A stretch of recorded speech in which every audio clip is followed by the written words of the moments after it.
உன் வாழ்க்கையில் உனக்கு நல்ல வழிகாட்டி யார்? யாரை பின்பற்றி வாழ்கிறாய்?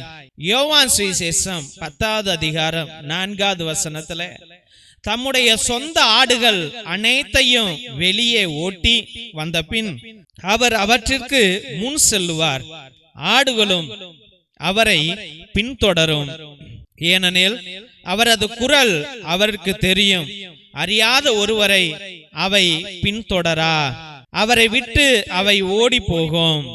ஜெபிப்போம். என் நேச பிதாவே, கர்த்தாவாகிய கர்த்தாவே, உம்மை ஆராதிக்கிறோம், போற்றுகிறோம், புகழ்கிறோம். ஏசப்பா, ஆடுகளை வெளியே வரவழைத்த பிற்பாடு ஆயனாரவர் ஆண்டவரே அந்த ஆடுகளுக்கு, ஆட்டு மந்தைகளுக்கு முன்னிலையிலே செல்வார் சுவாமி. ஆண்டவரே, அந்நாளிலே நீர் ஆயராக இருந்தீர் சுவாமி. ஆண்டவரே, உம்மை பின்தொடர்ந்த சீடர்கள் ஆண்டவரை எப்பொழுது நீ கைதானிரோ அந்த வேளையில எல்லோரும் சிதறி போனார்கள். ஆண்டவரே ஏசப்பா, ஒரு அபாயம் வரும் பொழுது, ஒரு கஷ்டம் வரும் பொழுது, ஒரு நோய் வரும் பொழுது, ஒரு அவமானம் வரும் பொழுது அவர்கள் ஆண்டவரே உன்னை விட்டு ஓடி ஓடி போய்விட்டார்கள். அதே போலதான் ஆண்டவரே என் குடும்பத்துல ஆண்டவரே எத்தனையோ பேர்கள் இருந்தார்கள் சுவாமி. அப்பா, எத்தனையோ பேர் என் குடும்பத்துக்கு வருவாங்க. என்கிட்ட அப்ப காசு நிறைய இருந்துச்சு ஆண்டவரே, எனக்கு நல்ல திறமை இருந்துச்சு, என்கிட்ட சொத்து நிறைய இருந்துச்சு ஆண்டவரே, நான் நல்லா உழைக்கிற திறமை இருந்துச்சு ஆண்டவரே. ஏசப்பா ஆண்டவரே, இந்த பிள்ளைகள் எல்லாம் வந்தார்கள் ஐயா. ஆனால் சுவாமி, இன்று நான் எல்லாத்தையும் இழந்துட்டேன் ஆண்டவரே. அப்பா, என் மனைவியை இழந்துட்டேன், என் கணவனை இழந்துட்டேன், எனக்கு வயசாயிடுச்சு ஆண்டவரே, என் பிள்ளைங்க என்னை விட்டு போயிட்டாங்க சுவாமி. ஆண்டவரே, இந்த சொத்துகள் தான் அவர்களுக்கு முக்கியம், ஆனால் நான் முக்கியம் இல்ல ஆண்டவரே, நாங்க முக்கியம் இல்ல சுவாமி. அப்பா, எங்களுக்கு சேவை செய்ய யாரும் இல்லை ஆண்டவரே, எங்களுக்கு உதவுவார் யாரும் இல்லை சுவாமி. என்னுடைய உற்றா உறவினர்கள் எல்லாம் அப்பெல்லாம் வந்தாங்க ஆண்டவரே, இப்ப யாரும் எங்கள்கிட்ட வரதில்லை சுவாமி. ஏனென்றால் நான் கடன்காரனாக மாறிட்டேன், ஏனென்றால் நான் நோயாளியாக மாறிட்டேன் ஆண்டவரே, ஏனென்றால் நான் கோர்ட்டு கேஸ்ல கிடைக்கிட்டேன் ஆண்டவரே. ஏசப்பா, இன்று என்னுடைய நோய் என்னை கொள்ளுது, என்னுடைய உறவுகள் என்னை கொள்ளுகிறார்கள், என்னுடைய குடும்பமே என்னை கொள்ளுது சுவாமி. நான் ஒரு அனாதையா கிடக்கிறேன் ஆண்டவரே. ஆமாப்பா தெய்வமே, என்னை வழி நடத்த யாரும் இல்லை, என் வீட்டிலே ஒரு ஆயன் இல்லை சுவாமி, என் வீட்டிலே ஒரு தலைவன் இல்ல ஆண்டவரே, என்னுடைய வீட்டை காக்கிறவன் இல்லை சுவாமி. ஏசப்பா, என்னுடைய வீட்டை மீட்கிறவன் இல்லாமல் போய்விட்டான் ஆண்டவரே. ஏசப்பா தெய்வமே, நீர்தான் அந்த ஆயன் என்று நான் இந்நாள் வரை உணராமல் இருந்துட்டேன் சாமி. ஏனோ தானோன்னு வாழ்ந்துட்டேன் ஆண்டவரே. ஆண்டவரே, எப்படி எப்படியோ தலை கர்வத்துல வாழ்ந்துட்டேன் ஐயா, தற்பெருமையில வாழ்ந்துட்டேன் ஆண்டவரே, பெருமை வாழ்க்கையில பெருமை பேச்சில வாழ்ந்துட்டேன் ஐயா, என்ன மன்னிங்கப்பா. நான் ஒரு தூசிதான் ஆண்டவரே, நான் மண்ணிலிருந்து வந்தவன் ஐயா, மண்ணுக்கே போறவன் ஆண்டவரே. அப்பா, நீர் எனக்கு கொடுத்த கடமை என்ன ஆண்டவரே? நான் உன்னை துதிக்கணும் ஆண்டவரே, உன்னை போற்றணும், உன்னை புகழணும், உம்முடைய ஆகாயத்திலே நானும் பரஸ்பரமாக வாழணும் ஆண்டவரே. அதுதான் ஆண்டவரே நான் இந்த உலகத்திற்கு வந்திருக்கிறேன் சுவாமி. ஆனால் ஆண்டவரே, எல்லா மனிதர்களும் ஐயோ வீடு கட்டணும், சொத்து சம்பாதிக்கணும், அங்க போகணும், இங்க போகணும், அபார்ட்மெண்ட்ல இருக்கணும் என்று ஆடம்பரமான வாழ்க்கையை ஆண்டவரே, இந்த மண்ணுக்குரிய வாழ்க்கையை வாழ்ந்துட்டு கடைசி காலத்துல நிம்மதி இல்லாமல் சாகுற பிள்ளைகளாக மாறி போகிறார்களே ஆண்டவரே. ஏசப்பா, இந்த உலகமே எங்களுக்கு துன்பத்தை கொடுக்கிறது ஆண்டவரே, இந்த உலக காரியங்கள் தான் எங்களுக்கு துன்பத்தை கொடுக்கிறது ஆண்டவரே. எவன் ஒருவன் அனைத்தையும் துறந்து உன்னை மகிழ்விக்கிறானோ அவனுக்கு எல்லா ஆசீர்வாதங்களையும் நான் கொடுப்பேன் என்று கூறினீரே ஆண்டவரே. அதை தானே அப்பா யோபுக்கு நீ செய்தீர் சுவாமி. ஏசப்பா, இதோ இந்த பிள்ளைகளும் எல்லாத்தையும் விட்டுட்டு வராங்க. ஐயா, எனக்கு கணவன் முக்கியம் இல்ல ஆண்டவரே, எனக்கு மனைவி முக்கியம் இல்ல அப்பா, என் மகன் முக்கியம் இல்ல ஆண்டவரே, என் மகள் முக்கியம் இல்ல ஆண்டவரே, என் வீடு முக்கியம் இல்லப்பா, என் கடன் முக்கியம் இல்ல ஆண்டவரே, என் நோய் முக்கியம் இல்ல அல்லப்பா, என்னுடைய குழந்தை பாக்கியம் முக்கியம் இல்ல ஆண்டவரே, என்னுடைய வேலையில்லா தன்மை முக்கியம் இல்ல ஆண்டவரே, என்னுடைய பிரச்சனைகள் முக்கியம் இல்ல ஆண்டவரே, எனக்கு நீர்தான் ஆண்டவரே முக்கியம் என்று இந்த பிள்ளைகள் ஓடோடி வருகிறார்கள். ஐயா, நீர் மட்டும்தான்ப்பா முக்கியம், இந்த உலகத்துல எதுவுமே வேணாம்ப்பா, நான் வெறுமையாக வந்தேன், வெறுமையாக போக போகிறேன், என்னுடைய வீட்டுக்கு என்னுடைய வாழ்க்கைக்கு நீர்தான் ஆண்டவரே ஆயன் சுவாமி. அப்பா, நான் உன்னுடைய குரலுக்கு தான் செவி சாய்ப்பேன் ஆண்டவரே. அப்பா, அந்த ஜோசியக்காரன் அப்படி சொன்னா, இவன் அப்படி சொன்னான்ட்டு நான் முக்கியத்துவம் கொடுக்க மாட்டேன், நான் உன்னையே பின்பற்றி வருவேன் ஆண்டவரே, உன்னுடைய சிலுவையை சுமந்து கொண்டு வருவேன் ஆண்டவரே, உனக்கு சாட்சியாக மாறுவேன் ஆண்டவரே. அப்பா, நீர் இல்லாமல் என்னால் வாழ முடியாத ஆண்டவரே. இயேசுவே, உன் பிள்ளைகளை காப்பாத்துங்க ஐயா, யாரும் இல்லாத அனாதையை போல கடக்கறாங்களே ஆண்டவரே. ஐயோ, அடுத்த நாள் என்ன நடக்க போதுன்னே தெரியாம அவதிப்படுகிறார்களே ஆண்டவரே. ஐயோ தெய்வமே, என்னை சபித்து விடுவீரோ என்ற பயம் ஆண்டவரே. ஐயோ, என் புள்ள வாழ்க்கை கெட்டு போயிருமோ என்ற பயம் சுவாமி. இயேசு ராஜாவே, இந்த பய சாத்தான்களை வரட்டி அடியுங்க ஆண்டவரே. இயேசுவே, இந்த கட்டுகளை உடையுங்க அப்பா. இயேசு ராஜாவே, உம்முடைய சிலுவை தடியினாலே இந்த குடும்பத்தில ஆண்டவரை ஏற்பட்டிருக்கிற எல்லா விதமான சாத்தானுடைய கிரியைகளையும் ஆண்டவரே, செய்வினை மாய மந்திர தந்திரங்களையும், ஏவல்கள் பிசாசுகள் தகடுகள் தாயத்துகள் அனைத்தையும் உம்முடைய பரிசுத்த கல்வாரி சிலுவையின் தடியினால இப்பொழுதே அடித்து வரட்டி ஓட்டுகிறோம் ஆண்டவரே.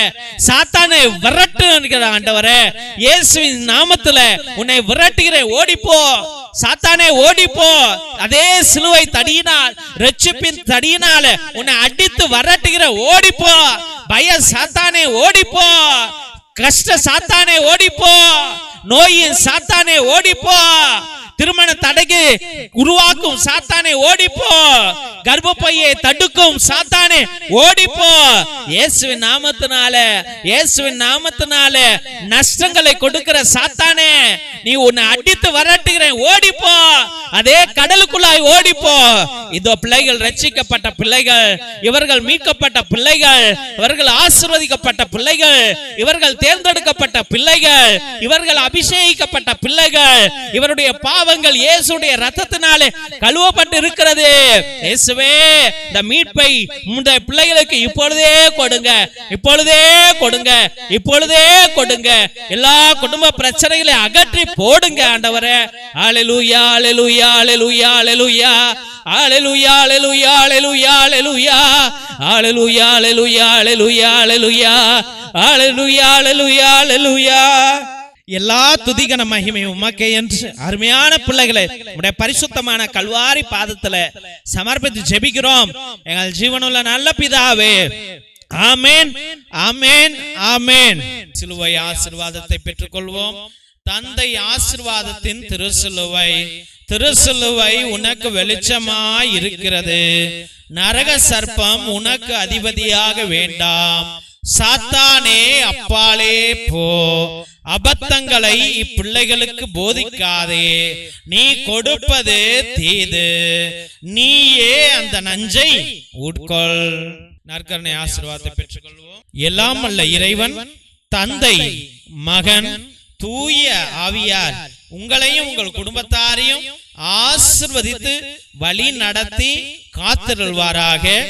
ஆமென், ஆமென், ஆமென். இயேசுவில் அன்பார்ந்த சகோதர சகோதரிகளை, ஒவ்வொரு நாளும் மதியம் 3 மணியிலிருந்து 5 மணி வரைக்கும் தேவனோடு ஒன்றித்து ஒவ்வொரு பிள்ளைகளுக்காக ஜெபித்துக் கொண்டிருக்கின்றோம். உங்களுடைய கருத்துக்களை கீழே இருக்கிற வாட்ஸ்அப் நம்பருக்கோ இல்லை லைவ் சாட் மூலியமாக கூட நீங்கள் உங்கள் கருத்துக்களை அனுப்பலாம். உங்களுக்காக ஒவ்வொரு மணி ஜெபத்திலும் ஒப்பு கொடுத்து உங்களுக்காக ஜெபித்துக் கொள்ளப்படும்.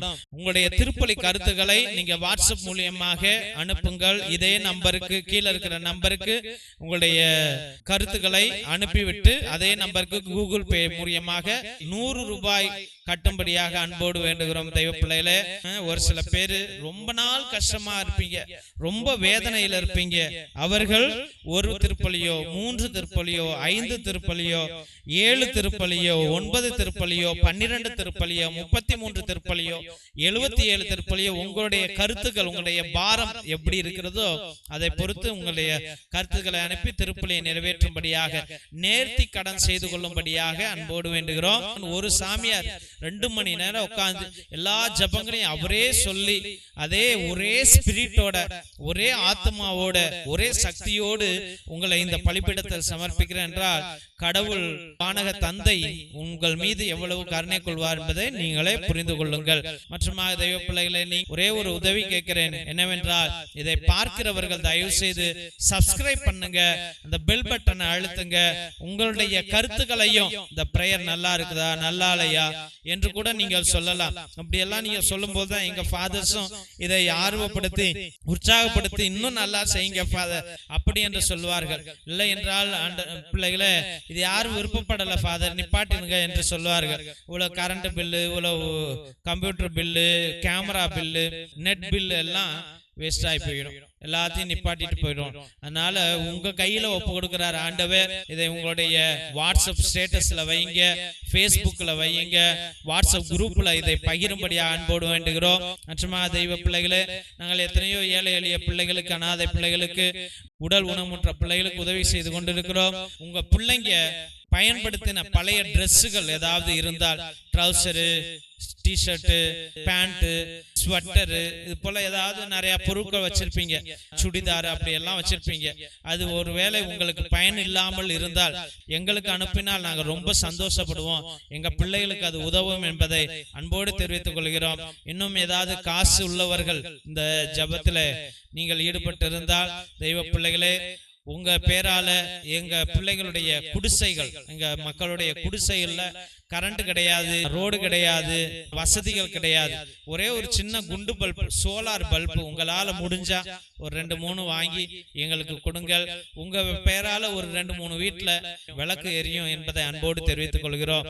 மற்றும் தெய்வ பிள்ளைகளை, மிரக்கல் ஆயில் எவ்வளவோ நோய்களையும் வலிகளையும் அகற்றி கொண்டிருக்கிறது. அதை நீங்களும் வாங்கி பயன்படுத்துங்கள். நிச்சயமாக கச்சிதமாக எழுதி வேணாலும் கொடுப்பேன். உங்க ஆயுசு நாளைக்கே சாவு போறீங்கனாலும் உங்க ஆயுசை ஏத்தி வைக்கும், கூட்டி வைக்கும் அந்த மிரக்கல் ஆயில். அப்படிப்பட்ட ஆயில் அது. ஏனென்றால் என் தந்தையானவர் 4 வருடங்களாக மரண படுக்கையில் தான் இருக்கிறார். ஹாஸ்பிட்டலுக்கெல்லாம் கூட்டிட்டு போனதே கிடையாது. இந்த மிரக்கல் ஆயில் தான் அவரை காப்பாத்திட்டு வச்சிட்டு இருக்குது. அதனால நீங்களும் அதை வாங்கி பயன்படுத்துங்கள். மற்றுமாக இரத்தத்தின் விடுதலை ஜப புத்தகம், இது கட்டு ஜப புத்தகம், இது விடுவிக்கும் ஜப புத்தகம். எத்தனையோ பிள்ளைகள் கட்டுகள்ல குடும்ப வளர்ச்சி கிடையாது, குடும்பம் உடைஞ்சு போய் கிடக்கிறது, பலவிதமான சோதனைகள். இது வாழ்நாள் முழுவதும் உள்ள கட்டு ஜப புத்தகம்.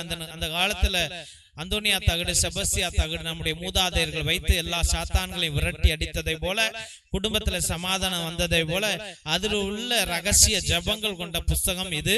அதனால் இதை வாங்கி நீங்கள் பயன்படுத்தும்படியாக அன்போடு வேண்டுகிறோம் தெய்வ பிள்ளைகளே.